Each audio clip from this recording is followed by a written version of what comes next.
Estamos ante unos presupuestos que cuentan con muy poco crédito y me estoy refiriendo a la fiabilidad, al rigor, que más allá de esas grandes cifras que nos han querido mostrar y que nos venden, pues deberían ser la base de unas cuentas reales que estén al servicio de la sociedad, pero estamos viendo que eso no es así. Son unos presupuestos que no van a ayudar a las familias, que no van a ayudar a las empresas extremeñas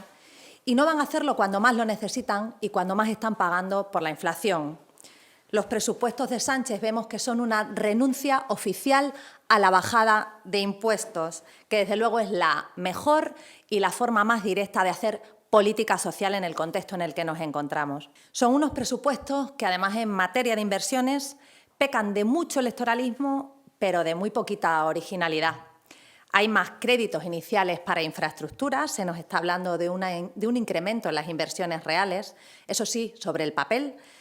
pero apenas no cambia nada, nos venden sistemáticamente lo mismo, los mismos proyectos, las grandes infraestructuras que nunca llegan y por ese motivo pues no acabamos de converger. Como les decía, estamos ante unas cuentas de ciencia ficción en lo macroeconómico. Están basadas en previsiones irreales, como ya nos están avisando,